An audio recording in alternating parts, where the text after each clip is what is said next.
All right, great morning to you, Trinidad and Tobago, and to all of our viewers on Facebook right across the world. I am Natalee Legore, and it is the Now Morning on TTT. And in today's spotlight, we have President and Vice President of the Trinidad and Tobago Automotive Dealers Association, Mr. Visham Babwa and Mr. Rondell Fields, here to talk to us about electric and hybrid vehicles.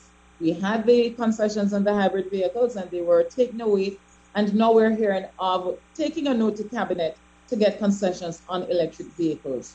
Is this the way to go in 2021 when we're asking to reduce our carbon footprint by the United Nations by 2030, I think it is, according to the UN goals? So let me just say good morning to you, Visham. Good morning to you, Rondell. Good morning, and thank you and the team for having us this morning, Natalie. Morning, Randall. Morning. And how are you both doing this morning?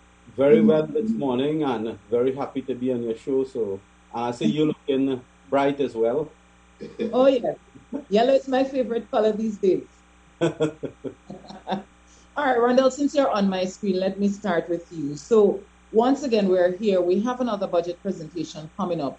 And somehow when it comes down to this, we always look at the deliverables mentioned by the Minister of Finances in, what the budget is seeking to do and the avenue in which we want to go.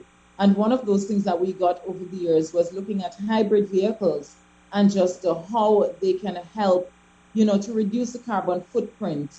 But even so, how it was cheaper for the consumer. But the concession came and the concession went.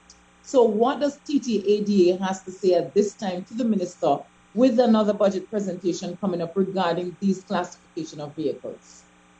I mean, definitely we are hopeful to see that these concessions return. And it wasn't only on the hybrid vehicle, it was also on the electric vehicle also.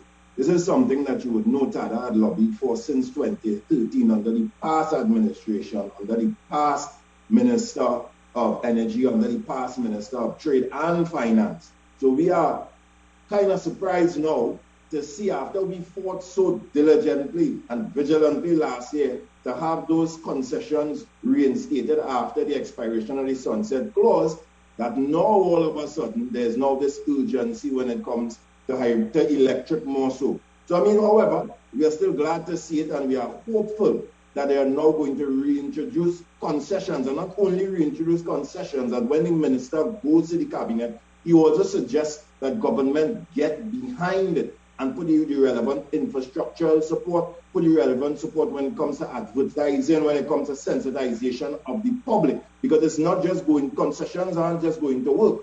You now need to get the buy-in of the citizenry. You now need to educate the population of the benefits that these type of vehicles will provide. Also, there must be also the push to show that it can be socially beneficial to society.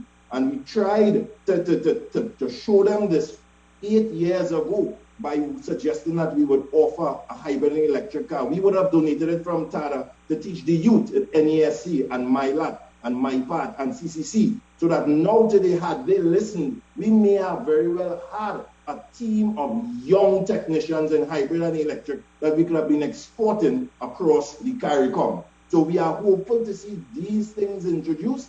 We are hopeful that those are the contents of whatever is going to go to cabinet and that cabinet supports. And Mr. Babwa, let us talk about what are the supporting mechanisms we'll need to put in place to treat with if we're to get concessions on electric vehicles in Trinidad and Tobago. What are the various mechanisms that has to go in place for this to be realized?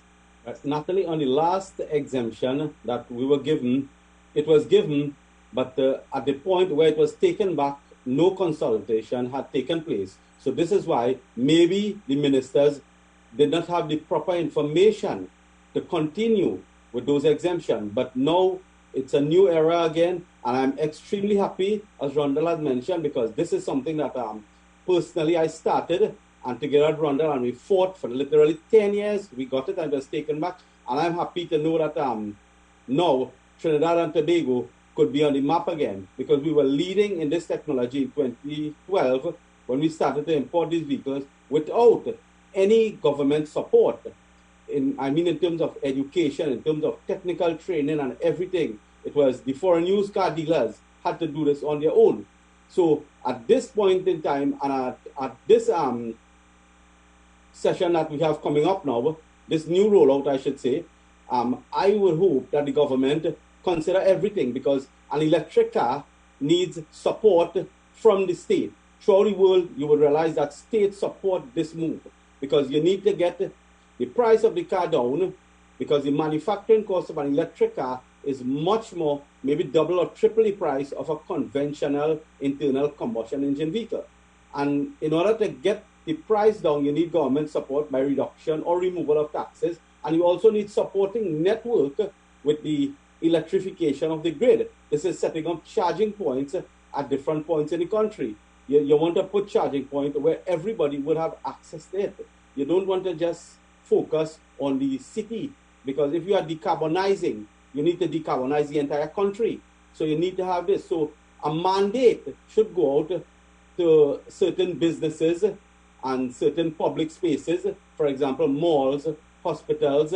You would also have like the car parks, and the service stations, that they should be mandated now to install a fast charging system at their place of business, because there's two ways this can work. One is with a lot of fast chargers, and you have cars with very short driving range, which would make the cars a bit cheaper. Or you could have the cars with much longer driving range and less charging points, so people will be able to drive throughout the country, and they can come back to their home and they can charge their car from a regular 220 socket. And this would be the more viable option, because we don't want to continue to waste money as we did with this CNG project, and it totally failed. And you see these people now want to jump in the bandwagon, and as if they are promoting hybrid vehicles, nothing. All right, so then let us get to the point. If we have to find one, is that even though it might help significantly in reducing carbon footprint, is that we're talking about a way more expensive vehicle. You said 2 to 3 times more expensive than an internal combustion engine. But you're also talking about charging the vehicles, which means that if you have to charge it at home, this might be an additional expense for the user. So in terms of cost then and availability, how will this redound to the benefit of the consumer or the buyer? Right. An electric vehicle comes with a motor, an electric motor, and it has a battery that is charged like a phone. So you can charge the vehicle at your home. The cost to charge this vehicle is very low. To charge an EV, example, like a Nissan Leaf, that would give you almost 300 kilometers drive. That might cost you about maybe about $300 or $400 to fill the tank with liquid fuel. You will pay about $3 TT to charge that battery. So if you have to charge that battery once a week, you're talking about maybe, depends again on the amount of driving you do, the amount of kilometers you do per week. You might have to charge once, twice, 3 times. It depends on the amount of kilometers you drive. So the customer and the individual will start saving from the day they purchase this car till as long as they own this car. And this is the way they will benefit. So the upfront cost in purchasing the car would be the only big investment you have to make. But otherwise, you'll be charging your car from home, and it will be much more convenient also. And Rondell, how often will you have to change these batteries? We know in an internal combustion engine, a battery may have a lifespan of 1 year to 2 years maximum. How often will you have to change these batteries that are rechargeable? That's the thing, Natalie. We have to look, we're talking about electric, and I don't want to switch the conversation, but we have to make that intermediary step, and we were doing that with the hybrid vehicle. That was electric and gasoline. That is why it should have never stopped in the first place. The lifespan on a normal hybrid battery was estimated at 20 years. I would have imported hybrid years ago before, since it had taxes, before people knew how it worked. And the person is still driving that hybrid today, and it's nearly out that time. So as I'm telling you, we have to make that intermediary transition while education is taking place. It just can't be a run and jump into electric, because we're going to be having this conversation here and frightening the consumer listening on the television. They need to understand that we were now taking people out of the baby steps with the hybrid, now getting them accustomed to the electric fusion with the gasoline. And that's where we need to return. for us to really have an impact. Let me just pause here a little bit. So is it that the hybrid vehicle is a combination of electric and gasoline, and then the electric vehicle is just chargeable? Correct. Right? Yeah. So what happens? Most of the time, the vehicle is running when it's at a low speed. It will run on the electric components, and most of the time during highway driving, you would consume some fuel. People can attest to that themselves. We've gone through the explanation of how much saving it is with a hybrid vehicle. So much that the country now, right at this point in time, always are requesting hybrid over the gasoline. However, due to the removal of the concession, the hybrid vehicles are now more expensive than the gasoline. So if we're talking about reducing carbon footprint, if we're talking about becoming futuristic, we can't reverse.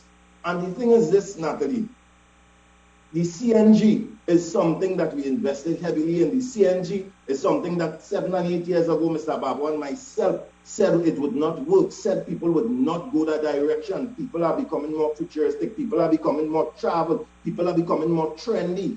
And people have seen hybrid across the world and have accepted that it is a beneficial vehicle to the environment, financially. And I mean, we need to go that way. We need to reintroduce those taxes. So So on October 4th, we have that budget presentation coming up. From the Trinidad and Tobago Automotive Dealers Association, what is it that you're saying to the Minister of Finance? One message. Here's Colum Imbert listening to you. What is it that you require from this budget that will help the TADA to help the customers? Well, Natalie, he has to give concessions on hybrid and electric vehicles, not because this government wants to or if they don't want to. They are mandated now, mandated by the United Nations to do that because they have signed up to a Paris Agreement. They have to attend a COP26 meeting end of October going into November, and this country has to be accountable for what we have done since we signed up that Paris Agreement. With regards to the automotive sector, I can tell you that very little has been done. The sector that contributes 30% of the carbon emissions to the world has not done significantly much to reduce our carbon footprint. And so when they attend that meeting and they have to become accountable, they have to say what they have done and what they are going to do. And this, as Rondell pointed at the beginning, Natalie, I hope this is not just a huff and puff, because we have to attend this conference and we have to become accountable, because this is what usually happens, because there is a sudden great interest, and you'll see a lot of persons now have changed the narrative and they are talking as if electric and hybrid, this is new.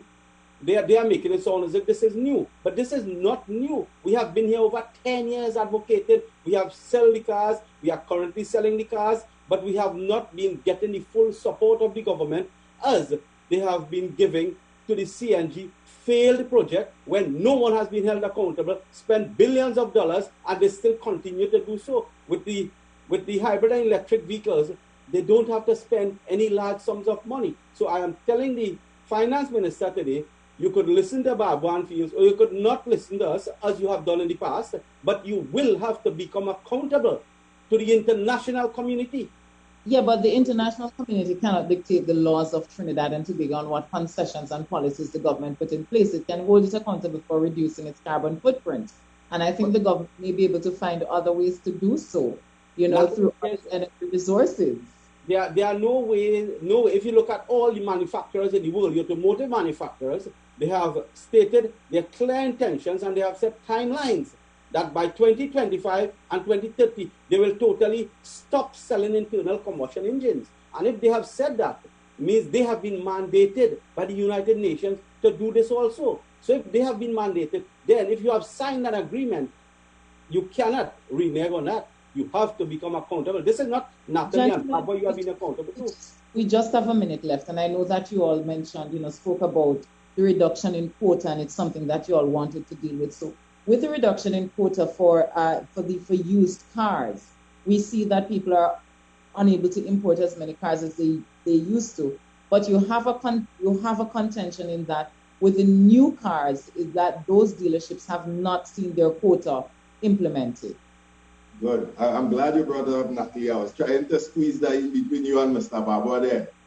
Definitely, that is something of great concern to me. You could attest to that last year. We were interviewed by you also, where the finance minister went to the parliament, made a pronouncement and said there was wastage in the automotive sector and there need to be quotas across the board. There needed to be a 30% cut on our existing quota that we've had for years, which they did do, and that he was guaranteeing that there was going to be a cut in the new car sector, who are highly unregulated and bring as many cars as they want because they've never been on a quota system like us. To date, this has not happened, and this is troubling and concerning because it means that you've restricted us from importation and still you haven't blocked the gap of the person who's using the most forex to import because they were never regulated in the first place. I would love to hear an explanation for that by the finance minister when he makes his budget presentation, because I know he's very critical of his words, and that is why I will never misquote him. So I'm waiting to hear an explanation for the lack of urgency with instituting that cap or instituting that quota on the new car industry. All right, gentlemen, I have to leave it there, but I want to thank you so much for speaking with us. And let's hope that, as you said, they've spoken about getting these concessions on electric vehicles, but that it will not just be electric, but electric and hybrid vehicles, and that, the customers can benefit down the road as Trinidad and Tobago reduces its carbon footprint. Have a great day. Thank you very much. Have a good day, Natalee.